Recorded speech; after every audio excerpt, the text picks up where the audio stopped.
राधे कृष्णा। मेरे प्यारे प्यारे भक्तों, भजन संध्या एस जी में तहे दिल से आपका स्वागत करती हूँ।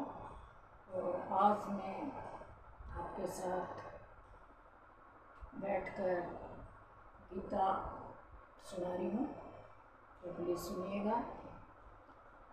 बोलो भागवत भगवान की जय। समदर्शी के रूप को कहता हूँ पहचान, हे कुंती सुध ध्यान से सुनो लगा कर कान। ब्राह्मण गैया स्वान में देखे मेरा रूप, हाथी और विद्वान सम निर्मल और भूप। मूढ़ चतुर सम जानते बेजर सम धनवान, ऐसा समदर्शी पुरुष मौका अति प्रियमान। इन्हीं पंचम अध्याय में कहते श्री भगवान, योग और समदर्शता सब पांडव तू जान। तो 5वां अध्याय गीता का सुना रही हूँ मैं। तो अर्जुन कृष्ण जी को क्या कह रहे हैं इस माध्यम से सुनो। अर्जुन बोले, हे श्री कृष्ण, आपने पहले कर्मों को त्याग करने को कहा और फिर कर्म की प्रशंसा करते हो। इस दोनों में जो अधिक हित कर और वह एक बात निश्चय करके बताओ। श्री कृष्ण जी बोले, हे अर्जुन, कर्मों का त्याग और कर्मों का कर्ता ये दोनों ही मोक्ष प्राप्त करा देने वाले हैं, परंतु इन दोनों में कर्म त्याग से कर्म योग हितकर है, जो किसी से द्वेष नहीं रखता और न ही किसी पदार्थ की इच्छा ही करता, वही नित्य सन्यासी है। सन्यास और योग को मूर्ख लोग ही अलग अलग कहते हैं। जो इन दोनों में से एक में ही अच्छी तरह स्थित हो जाता है, उसको दोनों का फल प्राप्त होता है। ज्ञान योनियों को जो स्थान मिलता है, वही स्थान कर्म योगियों को भी प्राप्त होता है। हे महाभावो, कर्म योग के बिना संन्यास का प्राप्त होना दुष्कर है। कर्म करने वाले मुनिजनों को ब्रह्म प्राप्त होने में विलंब नहीं लगता। कर्म योग युक्त शुद्ध अंतकरण वाला मन तथा इंद्रियों को जीतने वाला, संपूर्ण प्राणियों में अपनी आत्माओं को देखने वाला कर्म करता हुआ भी कर्म फल में लिप्त नहीं होता। योग युक्त तत्ववेता पुरुष देखते हैं, सुनते हैं, स्पर्श करते हैं, सूंघते हैं, खाते हैं, चलते हैं, श्वास लेते हैं, तो यह भी नहीं मानते कि कुछ भी नहीं करता। वे बोलते हैं, त्यागते हैं, ग्रहण करते हैं, परंतु यही मानते हैं कि कुछ भी नहीं करता और यह मन धारण करते हैं। इंद्रियां भी अपने अपने विषयों को वर्तती है और प्राणी ब्रह्म में अर्पण कर संग को त्याग कर्म करता है। वह पाप में इस प्रकार लिप्त नहीं होता जैसे कि कमल पत्थर पर जल नहीं ठहरता। योगी जन शरीर से, मन से, बुद्धि तथा इंद्रियों में वशीभूत होकर आत्म शुद्धि की निमित्ति करते हैं। योग युक्त पुरुष कर्म फल को त्याग कर मोक्ष रूप शांति का लाभ प्राप्त करता है, और ये योग रहित वह कर्म फल की इच्छा के बंधन में पड़ जाता है। सब कार्यों को मन से त्याग करके प्राणी इस 9 द्वार इंद्रियों को देव रूपी पूरी में न कुछ करता है और न कुछ कराता है, आनंद पूर्वक रहता है। परमेश्वर किसी को कर्म में प्रवृत्त नहीं करता और न कर्म व फल को उत्पन्न करता। ये सब प्रवृत्तियों के द्वारा होते हैं।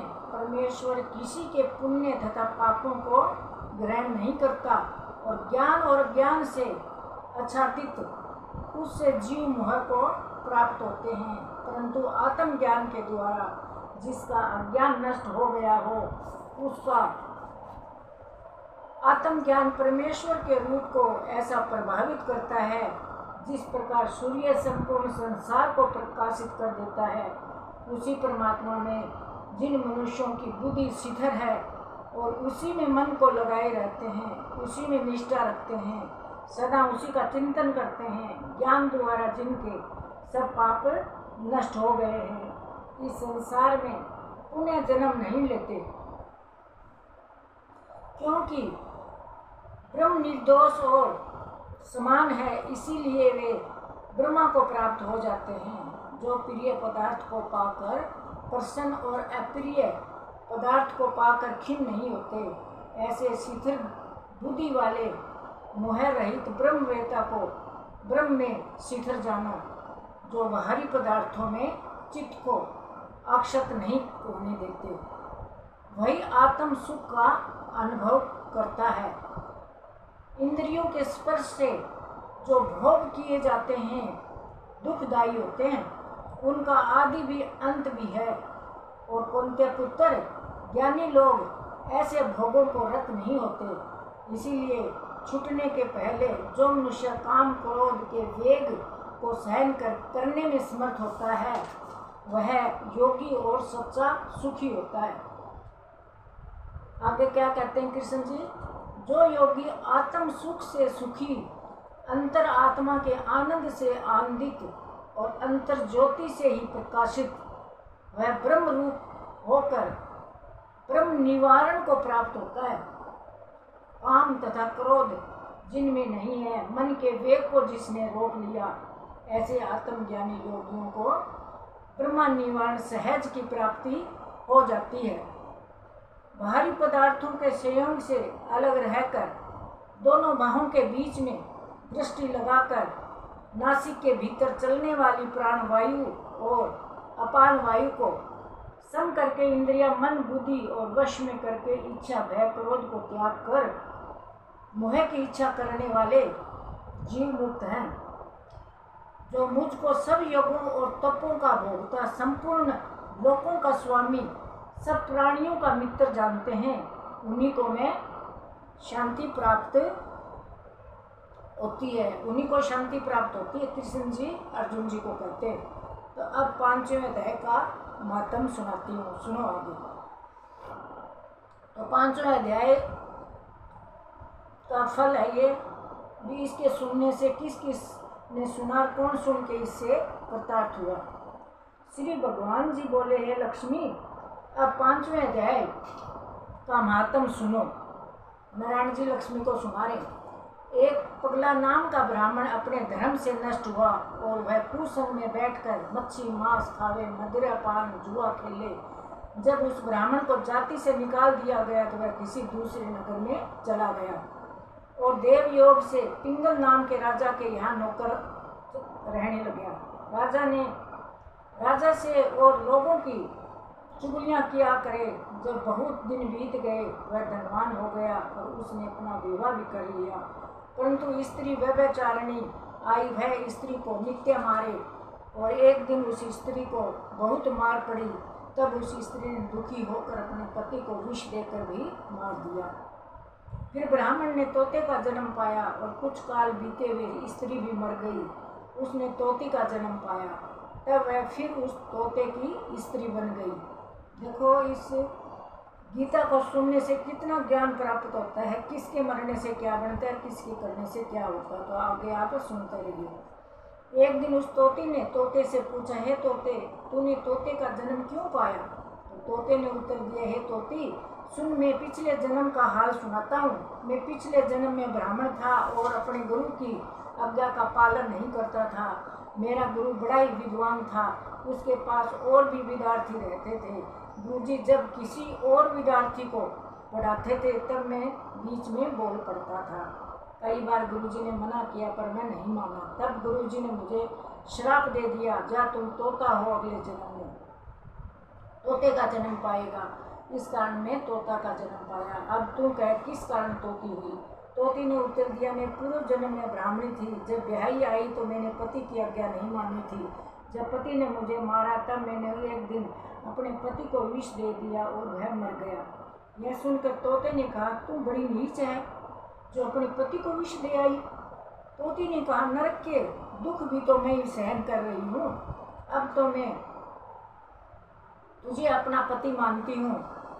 और एक दिन तोती वन में बैठी थी, वहाँ एक गीध आ गया। तोती उस गीध ने पहचान लिया और उस तोती को मारने दौड़ा। आगे आगे तोती, पीछे पीछे गीध। उड़ते उड़ते तोती एक शमशान भूमि में थक कर गिर पड़ी और वहाँ एक साधु का दहा हुआ था। साधु की खोपड़ी वर्षा के जल से भरी पड़ी थी और तोती उसमें गिर गई।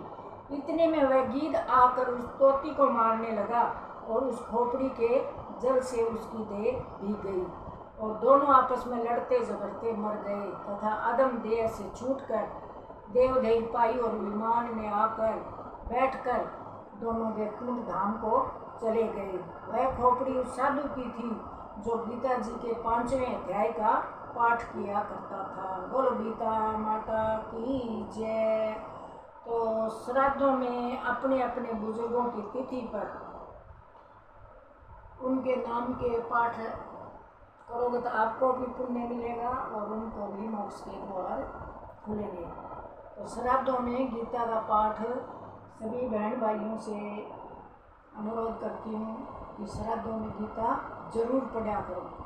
गीता पढ़ने से बहुत ही पुण्य मिलता है। जो हमारे बुजुर्ग जो चले गए उनके निमित्त आप पाठ पढ़कर निमित्त करो तो उनके नरक के दरवाजे जो भी कहीं हैं वो रास्ते साफ हो जाते हैं। अगर कोई बीमार आदमी पड़ा हो और उसके प्राण ना छूट रहे हो तो आप गीता के पाठ सुना दे तो उनके प्राणों की मुक्ति हो जाती है, वो बंदा सुखी हो जाता है। बोल गीता माता की जय।